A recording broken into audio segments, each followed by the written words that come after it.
Catholic, we sign of the cross in the name of the Father, and the Son, and the Holy Spirit. Amen.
Let's check our attendance. If we will know if who are absent this morning. Okay?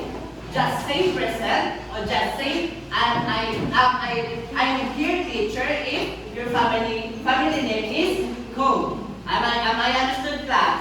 Yes, teacher. Okay, Sumatra. I am here, teacher. Okay. Kulalo. I am here, teacher. Understand? And say I am here, teacher. I am here, teacher. Okay. Bakulbo. I am here, teacher. Anshal. I am here, teacher. Okay, very good. Let's give yourself a 5 big class. Because we have now, before we go on start our discussion this morning, I will introduce to you to my classroom rules. My classroom rules called LRC. Okay? Everybody please read my first classroom rules. Listen. Okay, I want you to listen very carefully because later on I have some question. Before our discussion, I have some questions to ask. Am I understood, class? Yes, teacher. Okay, everybody please read my second classroom rules. Respect. Okay, I want you to respect. First, I want you to respect yourself. And the second, I want you to respect your classmate. And the third one is I want you to respect me as your teacher is ours. Am I understood, class? Yes, teacher. Okay, and for my last classroom rules, everybody read. Cooperate. Okay, I want you to cooperate because later on, I have some activity or later on, I have some questions to ask and I want you to cooperate. Are my classroom rules clear to you, class? Yes, teacher. And now, class, and we were going to dance again. Do you want to dance again, class? Yes, teacher. Again, do you want to dance again, class? Yes, teacher. Okay, I want everybody to stand para sumayaw tayo. Okay, all you need to do is to follow the picture that I will going to show here. Am I understood, class? Yes, teacher. Kulalo, am I understood? Yes, teacher. Ira, Pia, am I understood? Yes, teacher. Okay, very good. Okay, all you need to do is to follow the video here. Kalapini and John, just follow. Anything you see there, you need to follow.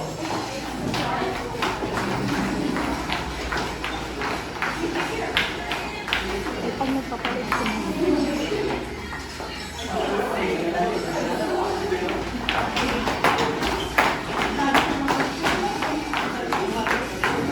Pag nagpapalit sila. Alright, very good. Okay, get yourself in 5 class. Okay, now take your seat.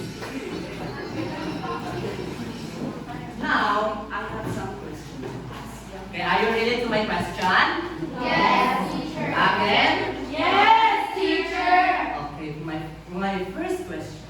What do you observe in the video that I showed to you? Yes, Mark. What do you observe in the video that I showed here? I have some observation teacher. I was a teacher. Okay, very good. Let's give Mark a boom tara-tara clap. Do you know how to do the boom tara-tara clap? No, teacher. Okay, the boom tara-tara clap goes like this. Boom tara-tara, boom tara-tara, tara-tara, boom boom boom. Okay, I want everybody to stand. Okay, ready? Go! Boom tara-tara, Boom, tara-tara, tara-tara, boom, boom, boom. Alright. Now for my second question, what else do you observe? Okay. Yes. Now. Yes, what else do you observe in the video? My observation teacher is the most of the action picture is used hand. Okay, very good. Let's give Akami 5B class.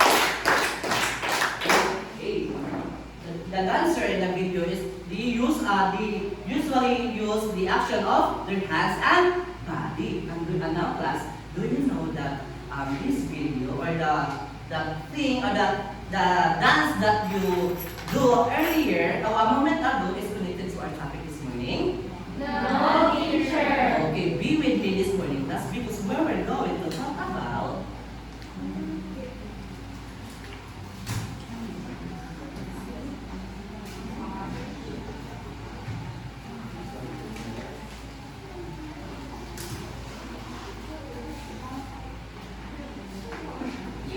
the basic arm motion of chair dance. Okay, I want everybody to read.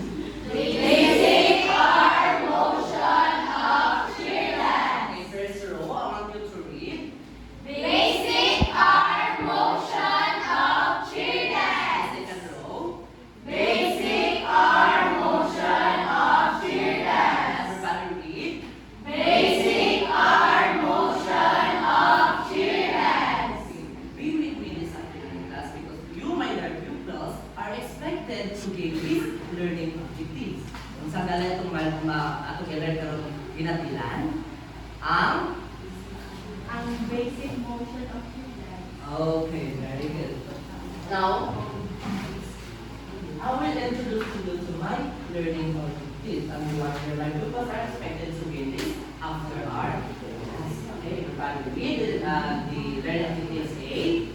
Identify what are the basic arm motion of cheer dance. Okay, all boys, please read the learning objectives B.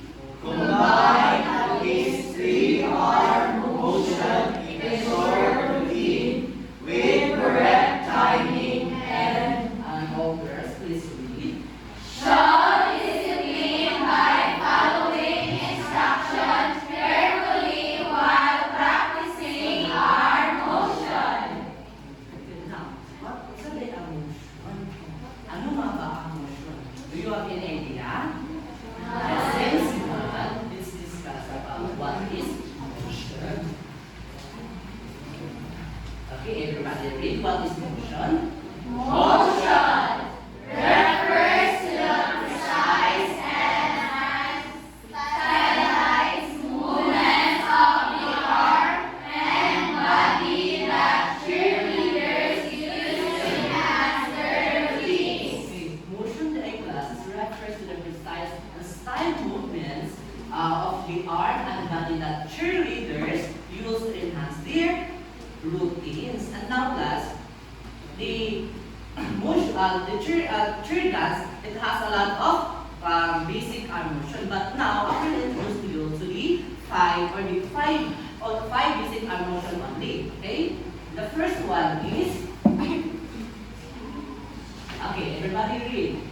T-motion.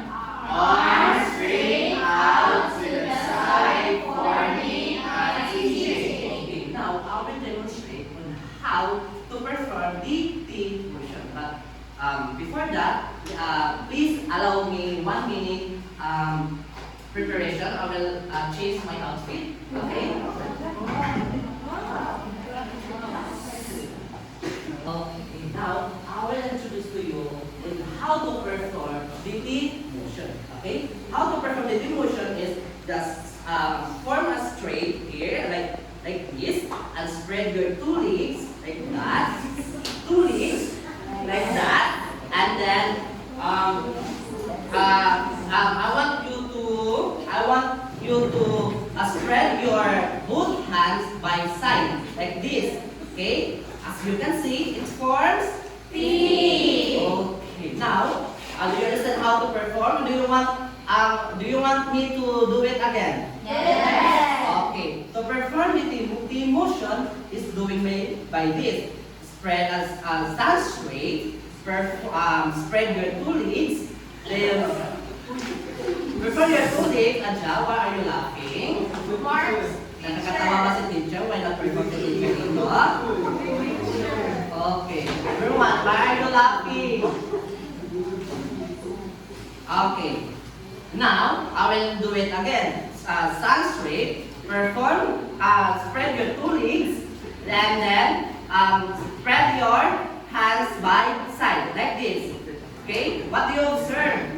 Okay, it forms.